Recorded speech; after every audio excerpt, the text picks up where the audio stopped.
big game in the Big Apple on San Antonio Sports Leader 1250 ESPN San Antonio. Powered by the Low T Center, Buffalo Wild Wings, and AA Best Bail Bonds. It is the Blitz 1250 ESPN San Antonio, live in New York on Radio Row. Joining us now, the Moose, Daryl Johnston, now with Fox Sports, and of course a three-time Super Bowl champion. Moose, man, how you doing? I'm good. How are you doing? Doing well, man. What's up, Dat? How you doing, man? Thank you very much for coming on. Nice. So you get the good teammates together. Give me a good Dat win story. He was too good. There's nothing out there he was one of those solid guys. Well, he is a solid guy, but I mean, in practice, being a fullback, he was a linebacker. I'm guessing you guys butted heads more than once. He was always fair to me. Fair to you. You know, it's funny. I learned so much about the game that with Daryl as a young player. You know, you come into the league, and he taught me about understanding, hey, your role will come. The special team's a big part of it. Your role will come as a player and an opportunity, and the game will slow down. And that's what I got away from the game, and I learned it from you from the first time on those bus rides that we went to the stadium earlier on. It was hard, my first, trying to break into the league, and until I got involved in special teams and got my feet back under me, it was intimidating a little bit. So that was one of the things I tried to share with the young guys, because you can see some guys that were overthinking, pressing a little bit. And the one thing that we always talk about as a football player is you can't press. You can't start doing other things, or you can't start worrying about things because it'll impact how you play. So just letting guys know that, listen, gradual steps. Find your roles, expand your role, be prepared, do all the little things, and your opportunity will come. And when it comes, just take advantage of it. Daryl Johnston, the Moose, joining us here on 1250 ESPN San Antonio, courtesy of BrownDodge.com. Moose, obviously with Fox Sports now, you analyze a lot of games. You get to do a lot of Cowboy games. I know you played for the organization. You know Jerry Jones well, but what's your reaction to some of the coaching reshuffling that he did this week? Well, I think the big thing is there's concern from a lot of people on the outside about, are there too many cooks in the kitchen right now? As long as you have one message that's being pushed down the ranks to all the players, then everything's going to be fine. Obviously, last year the defense had challenges, but they didn't perform very well. So instead of firing Monty Kiffin and elevating Rod Marinelli, you keep Monty Kiffin there. He's kind of the architect of the Tampa 2 style defense. He's still going to have the ability to teach the scheme, but I think Rod connects with the players a little bit better right now. I watched him in Chicago with Lovie Smith and what that group was able to do, and I think Rod has that unique ability to inspire. Look at what he did with his defensive line this year. I mean, he's taking guys off the street. They're coming out and they're playing well in that system. He's just got a passion for the game that's infectious. Scott Linehan has a history with Jason Garrett. I think it'll be interesting to see how they move forward with their play calling and their balance.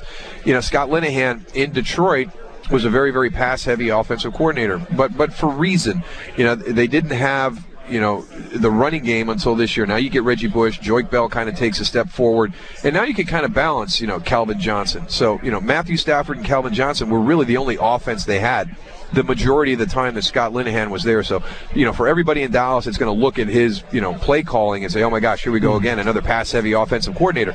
Understand that he did not have a running game option until this past year. He's got DeMarco Murray with the Dallas Cowboys. He's got an offensive line that should be better next year. So I think you'll see them strike a little bit better balance. Daryl Johnston, three-time Super Bowl champion, joining us here on the Blitz. And Daryl, you were fortunate to be in one system, Norv Turner as your offensive coordinator. You got other players from other teams that came over from free agency during your time. How hard is it for players to adapt to terminology? Now it's a third offensive coordinator in 3 seasons. Well, that's the thing. Will the players have to adapt to Scott, or will Scott have to adapt to what they're running right here, right now? In Atlanta, who was the coordinator they brought in? Dirk Cutter. They brought in Dirk Cutter. Yes. It was Dirk Cutter's responsibility to learn Atlanta's offense, because you don't want Matt Ryan and Julio Jones and Roddy White and Tony Gonzalez changing at that stage. So if he's the only guy coming in, then it's going to be his responsibility to learn our system. So I'm assuming that Scott Linehan is going to have to come in. He's going to be able to put his concepts in some things that he really believes in, but it will be formulated in Jason Garrett and Bill Callahan's terminology. So the players shouldn't have to do any of that. It is tough, though. I did have to learn Chan Gailey's system. It was hard at that stage of my career. It was very, very different than what we had done under Norv and Ernie Zampese. So that's the one reason why I would never at this stage, bring in one guy And with him having the ability to change the system, allow him to change it. You're going to come in, you're going to learn our terminology. We'll put in your concepts, but it's going in our terminology. Makes sense. Daryl Johnston with us here on 1250 ESPN San Antonio. Moose, you look at the Cowboys 8-8, 8-8, 8-8.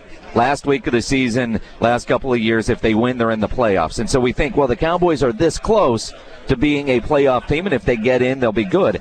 You watch some of the playoff games this year, and you realize, and the Cowboys seem so far away, even if they were to get in. What needs to change for Dallas to make that hump and not only be able to just get in, win the East, but to get back to the glory years that you guys enjoyed? They've got to commit to whatever direction they want to move forward in. There's been too much change, from especially on the defensive side of the ball. There's been some consistency on the offensive side of the ball, but defensively, we're just talking about the last couple of seasons going, from Rob Ryan to Monty Kiffin, 3-4, 4-3. When you transition out of those things, there's an adjustment period.